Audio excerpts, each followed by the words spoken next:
네, 안녕하십니까. 이재필입니다. 자, 시장이 어제 같은 경우는 조금 차별화 양상을 보여줬죠.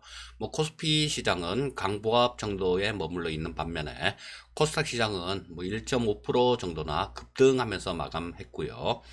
삼성전자나 SK하이닉스 같은 그런 대형주 쪽으로 좀 마이너스가 나왔는데, 시장이 보합권, 코스피 시장이 보합권 정도 있었으면 나름대로 그 내용 자체는 그렇게 나쁘지 않은 그런 하루가 아니었나 싶은 생각이 들고요. 이게 지금 외국인들 수급에 따라서 완전히 그 성격을 다르게 하고 있습니다. 지난주 정도까지만 하더라도 삼성전자가 굉장히 강한 모습을 보여줬었죠. 근데 요게 외국인들이 1조 3천억도 매수를 하고 엄청나게 했잖아요. 근데 어제 같은 경우는 외국인들이 좀 매도로 돌아서게 되니까 이 삼성전자 같은 경우는 마이너스, SK하이닉스도 마이너스. 그다음 언택트 관련주들 이런 것들은 강한 모습을 보여줬죠. 그래서 이 외국인들 같은 경우는 참 그래요. 얘네들은 한번 사면 계속 사는 그런 관점이기 때문에 지금 조금 어제 매도가 나왔다고 하더라도 야, 또 매도로 돌아섰구나 이렇게 보기는 조금 무리가 좀 있습니다. 그래서 이런 것들은 좀 잘 관찰을 해볼 필요가 있어요. 어제 시장, 코스피 시장이 또 코스닥 시장보다 좀 약했던 이유 중에 하나는 선물 시장에서 찾아볼 수 있습니다. 그동안 거의 선물 시장하고 현물 시장의 가격 차이, 그러니까 요거는 코스피 지수를 얘기하는 게 아니라 코스피 200이라고 200 종목만 따로 뽑아서 지수를 만들어 놓은 게 있어요. 거기서 또 코스피 200 선물은 그 코스피 200 지수에 대한 선물을 얘기하는 거예요. 1등부터 시가총액 1등부터 200등까지 이렇게 있다라고 생각을 하셔도 돼요. 정확한 건 아니지만 그게 그냥 그렇게 이해를 하셔도 됩니다. 근데 이 선물 가격이 현물 가격보다 비싼 게 정상 시장이에요. 왜냐하면 이 저 선물 같은 경우는 나중에 그 만긴 날 그때 결제를 하는 조건으로 하는 거니까 그때까지 이자가 있을 테니까 선물이 현물보다 비싼 게 정상입니다. 그리고 이런 시장에서는 이런 시장을 콘텐코 시장이라고 하고, 이런 시장에서는 프로그램 매수가 들어올 수 있는 환경이에요. 지난주에 그런 환경이 좀 됐었습니다. 근데 어제 같은 경우는 외국인들이 선물 쪽에서도 좀 매도를 했어요. 좀 매도를 하면서 이 선물 가격이 떨어지면서 이 가격 역전 현상이 나왔죠. 그러니까 현물 가격이 더 비싼 시장. 그 시장을 백오데이션 시장이다라고 얘기를 합니다. 이 백오데이션 시장에서는 프로그램 매도가 나올 수 있는 그런 환경이 되는 거예요. 그래서 어제 같은 경우는 이 대형주 쪽들 약세는 외국인들에 의해서 촉발된 거다. 이렇게 보시면 되겠습니다. 우리나라 국내 시장을, 어제 시장을 잠깐 얘기하느라고 시간이 조금 갔네요. 먼저 미국에 있었던 뉴스들 좀 살펴보도록 하겠습니다. 어제 중국 시장에, 우리 장중에 중국 시장의 제조업 지표가 잘 나왔죠. 그래서 그게 우리 시장도 굉장히 좀 받쳐주는 그런 역할을 했고, 중국 시장을 또 위로 쭉 끌어당기는 그런 역할을 했습니다. 그래서 요런 것들이 중국 쪽 제조업 지표가 괜찮게 나온 거, 그리고 또 한 개 연준에서 한 얘기가 있죠. 우리나라 시장을 견인했던 받쳤던 게 중국 쪽의 지표 호전, 그 다음 연준 쪽에서 고인플레이션 회피를 위해서 선제적인 금리 인상 검토는 하지 않겠다라는 그런 얘기를 했어요. 이게 시장에서 가장 좀 바라던 그런 얘기가 아니었나 싶은 생각이 듭니다. 금리 인상을 안 한다는데 지금 시장이 가장 걱정하는 게 뭐냐 하면 그런 부분이에요. 연준에서 유동성을 어마어마하게 많이 풀어놨잖아요. 이 풀어놓은 상태에서 경제가 좀 회복이 되면 이거를 연준에서 빠른 속도로 회수를 하지 않을까, 이걸 시장에서 가장 걱정하는 겁니다. 이 주가를 이까지 끌어올린 게 연준이었으니까요. 근데 거기에 대해서 안 한다 그렇게 또 한 번 다시 천명하니까 시장은 얼마나 좋아하겠습니까? 많이 좋아하는 거죠.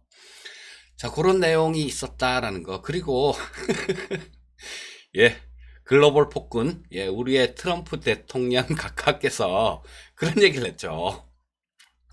틱톡 9월 15일까지 매각해라 이런 얘기를 했어요. 어제 또 우리 장중에 나온 얘기는 마이크로소프트가 이술을 한다니까 야 그건 안 돼 이렇게 얘기를 했는데, 또 그러고 난 다음에 조금 있다가 뭐 오늘 아침에 나온 얘기는 마이크로소프트가 됐든 어디가 됐든 아주 미국스러운 기업이 틱톡은 인수해야 된다 이런 얘기를 했어요.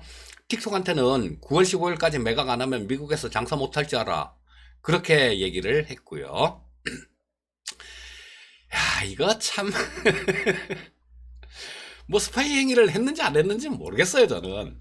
이게 진짜인지 거짓말인지 뭐 제가 틱톡 관계자도 아니고 뭐 트럼프 속에 들어가 본 것도 아니고 저는 모르겠는데, 뭐 하여튼 그거를 미국 기업이 인수하는 거는 뭐 좋다라고 그렇게 얘기를 하는데, 또 틱톡은요 이 본사를 또 런던으로 이전을 할 계획이라네요. 런던으로 이전을 할 계획이라는데, 이 보리스 존슨 영국 총리도 만만찮죠. 이 막 머리 보면 짜증나는 그 총리 있잖아요. 얼마 전에 코로나 걸려갖고 죽다가 살고. 자, 근데 이 영국은 저 존슨 총리가 코로나가 걸리고 난 다음에 이 중국 하웨이 장비도 안 쓸 거야 막 그렇게 천명을 냈거든요. 있는 장비도 다 걷어내 그랬는데, 이 틱톡을 런던으로 본사를 이전을 한다, 그리고 승인도 낮다라는 얘기가 있어요. 자, 그러면 이게 대체 뭔 족본지. 뭐 일단 뭐 요런 거에 만약에 틱톡에서 미국이 싫어서 뭐 이렇게 했다라면, 또 영국하고 미국하고 존슨하고 트럼프하고 또 좀 그럴 가능성도 좀 있죠. 뭐 조금 불협화음 가능성 요런 것도 조금 있다라고 봐야 되는데, 뭐 그런 거는 뭐 차츰차츰 일 진행되면서 뉴스들 나오고 그러면 그렇게 살펴보는 게 맞겠죠. 자, 그리고 지금 시장의 가장 큰 불확실성 중에 하나가 저 미국 부양책이죠. 부양책이 아직까지 통과가 안 돼서 요게 좀 불확실성으로 작용하고 있는데요. 자, 스티븐 무누신 미국 재무장관이나 낸시 펠로시 하원 의장이나 다 같이 그렇게 얘기를 합니다. 뭐 이 부양책에 대한 필요성, 자, 요런 거를 시사하는 그런 발언들을 좀 하고 그랬어요. 뭐 펠로시 하원 의장은 600달러 수준 실업급여 지급하는 거, 뭐 그거를 뭐 그것만 거기 이견이 있다 뭐 이렇게 얘기를 하는데, 글쎄요 뭐 다른 쪽이 뭐 약간의 좀 뭐랄까 힘겨루기 이런 게 아닐까 싶어요. 그런데 제가 보는 관점에서는 그렇습니다. 이거 어느 한쪽이 좀 잘못해서 극단적으로 이렇게 가면요 자기가 온팡 덮었을 가능성도 있어요. 더군다나 올해 11월 달은 미국 대선이죠. 그래서 이런 쪽 때문에 뭐 이런 것들을 어느 한쪽이 뭐 좀 이렇게 민기적거리든가 그러면서 시간을 끌어갖고 좀 미국 국민들이 어려워졌을 경우에는 그쪽은 진짜 소위 얘기하는 고스톱 칠 때 피박을 쓸 수도 있다라는 겁니다. 그래서 그런 상황까지 가지는 않을 것 같아요. 자, 그래서 지금 아직까지는 이 부양책이 합의가 안 되고 있는데, 그렇게 많이 길지 않은 시간 내 아마 조금 타결이 되지 않을까 싶은 생각이 듭니다. 자, 그리고 저 중국 쪽 샤오하이라는 회사가 있는데요. 자, 얘네들이 미국에 저 애플에 14억 달러 정도 특허 침해 소송을 했습니다. 그 애플에 인공지능 있죠. 실이라는. 우리 삼성에는 빅스비라는 인공지능이 있고요. 자, 근데 이 시리가 자사의 특허를 침해했다라는 그런 이유로 소송을 제기했습니다. 근데 요게 뭐 한 8년 정도 전부터 조금 분쟁은 있어 왔던 일이에요. 그 미국이 때리니까 중국에서도 뭐 이렇게 특허 소송을 제기했다라고도 볼 수도 있을 것 같습니다. 자, 그리고 BOA 쪽에서는 AMD 비메모리 반도체 업체죠. 주가 상승 여력이 강하다. 뭐 시가총액이 천억 달러 기업이 될 것이다라는 그런 얘기를 했고요. 자, 뭐 어제 미국 시장의 탄력을 조금 좀 줄인 거는 이 연준 인사들의 발언들이었어요. 뭐 댈러스 연은 총재 같은 경우는 미국 고용 시장이 약해질 것이다. 뭐 이런 얘기를 했고요. 자, 그리고 오늘이 강제징용 피해자 뭐 관련해 갖고 뭐 좀 그 마감되는 우리가 자산 매각을 할 수 있는 그런 날이 시작이 되죠. 아마 이게 한다고 하더라도 절차는 좀 시간은 좀 걸릴 거예요. 하지만 이 한일 간의 분쟁 뭐 이런 것들은 좀 격화될 가능성 뭐 그런 것들을 우리는 염두에 두고 시장을 대응해야 되지 않나 싶은 생각이 듭니다. 자, 글로벌 증시 움직임들을 한번 짚어보겠습니다. 자, 중국이 1.75% 정도 올라왔고요. 홍콩이 0.56% 정도 하락 마감했습니다. 자, 미국 쪽 같은 경우는 3대 지수가 대체로 다 좀 좋았어요.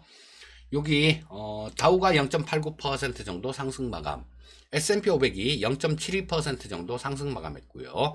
나스닥이 1.47% 정도 상승 마감했는데 요거는 마이크로소프트가 틱톡을 인수한다라는 뭐 그런 소식이 전해지면서 마이크로소프트가 한 5% 정도 올라왔죠. 그러면서 대형 기술주 전반으로 긍정적인 영향을 준 결과다. 이렇게 보시면 되겠습니다. 자, 나스닥 10분봉을 한번 보겠습니다. 좀 어제 시장 같은 경우는 상당히 좀 견조한 시장이었다라고도 볼 수 있겠죠. 자, 보시면 조금 올라서 시작했어요. 조금 올라서 시작해서 장중에 그렇게 큰 변동성 없이 뭐 오르락 내리락 하면서 대체로 조금 위쪽으로 이렇게 움직이려는 그런 움직임이 강한 그런 모습으로 마감된 하루였습니다. 자, 일봉 한번 볼까요? 자, 일봉은 또 사상 최고치를 또 갱신을 했죠.